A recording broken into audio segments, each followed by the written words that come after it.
Hi, I'm Johnny from UltimatePapier-mâché.com, and a couple of years ago I put out a tutorial out on my website, again UltimatePapier-mâché.com, that showed you how to make a whole lot of Christmas ornaments using plaster molds and this stuff called Li-Qua-Che.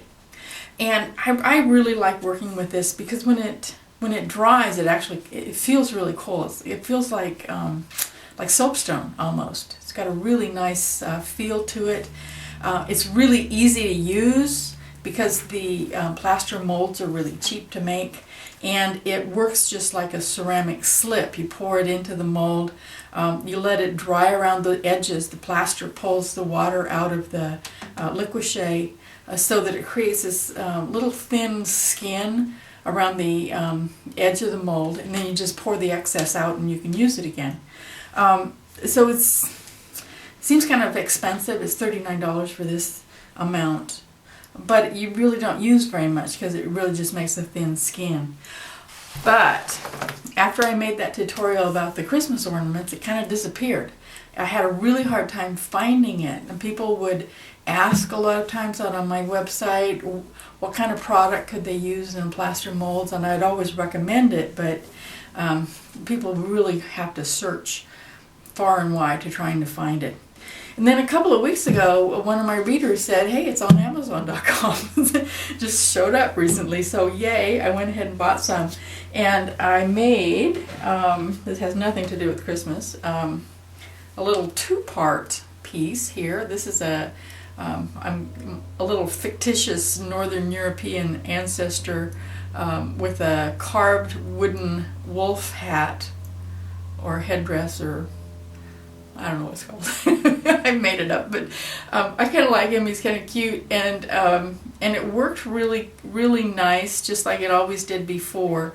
This is the original model, and the Li-Qua-Che took up every single detail, just as detailed as a resin casting would be, I'm sure. I probably would even pick up the fingerprints. In order to reduce the cost, because that really is an issue, I put papier-mâché clay on the back of it. It both strengthens the piece, adds a little weight to it, and it allowed me to use a really, really thin layer of Li-Qua-Che. I haven't finished it yet, of course. Need to paint it and do a little finishing up, but I can see now that it worked, and so I wanted to show you how this was done. I started out with some molds, obviously, so let me go ahead and show you this whole process from beginning to end.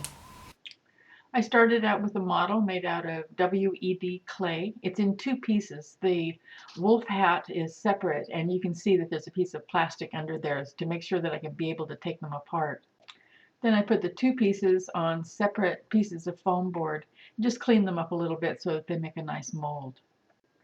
I made a box for my plaster out of cardboard and masking tape on the corners, and then sealed up all the way around the edges with a hot glue gun.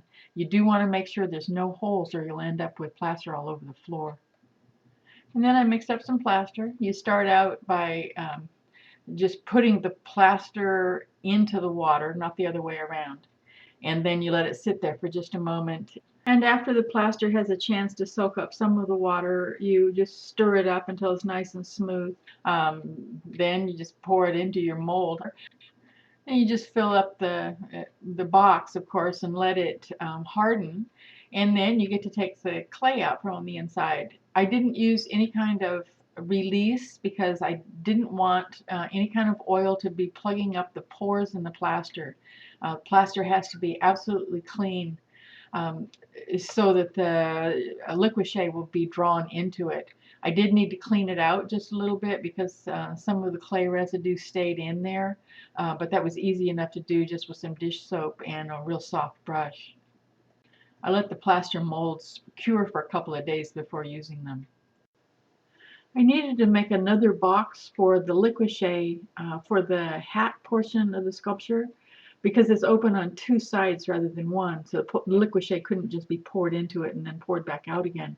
So I needed an extra side. I just used a little piece of foam board and cut that to the shape of the mold, and then used some really heavy rubber bands to hold it on there. It worked really well. It didn't leak out, and the Li-Qua-Che didn't stick at all to the styrofoam. It was pulled into the plaster, but it completely ignored the styrofoam side. So even though I just kind of made this up on the fly, it actually really worked well. And now I'm almost ready to pour the Li-Qua-Che. They do want you to spray the mold with just a misting of water. They say that it helps. I'm not really sure why, but I went ahead and did it anyway. They also say to add some water to the Li-Qua-Che itself, if necessary, to bring it up to the consistency of heavy cream. I don't think I did add quite enough when I poured the face. As you can see here, it's rather thick, and it was even more obviously thick when I poured it back out again. I was afraid that there was going to be a huge bubble in the nose instead of having a nose. I thought there was just going to be a big blank space there where air would get trapped under that thick Li-Qua-Che, because I hadn't done it quite right. You certainly shouldn't be able to push it around like I'm doing here. So I did bang it up and down on the table just for a minute. It actually came out just fine, and I do think it would have been considerably better if I had added more water like they said to, and I did that when I poured the hat, but it still didn't really seem to make any difference. It came out just fine. You leave it in the mold for just a few minutes so that the plaster has a chance to pull the water out of the Li-Qua-Che right around the edges where it actually connects with the plaster mold, and then you just pour it back out again. So you can see, like I said, it was really too thick, and I did use my hands to get it out. I didn't show you that part because it was kind of a mess. It still worked just fine though. I let the Li-Qua-Che dry overnight, and it became stiff enough to pull out of the mold, but it's still not quite as hard as it will get when it's fully dry. But now I'm adding just the original recipe of papier-mâché clay to the back. I didn't use a very thick layer, but I did want just enough to strengthen it somewhat and to add a little bit of weight. I also used a dab of the papier-mâché clay right on top of the fellow's head, so that the hat would sit on it correctly. The clay model was quite a lot thicker than the Li-Qua-Che hat turned out to be, so it needed a little bit of padding in order to sit right where I wanted it. As soon as I got it all put together the way I thought it belonged, I took it off of that styrofoam board and put it over a grate so that I could put it above a furnace vent and sit overnight. So I was worried that maybe the papier-mâché clay wouldn't stick to it. Since the Li-Qua-Che doesn't stick to plaster, I was afraid that the papier-mâché clay might not stick to it. But it does. I know from prior experience that this is absolutely wonderful to paint. It's almost like painting on paper.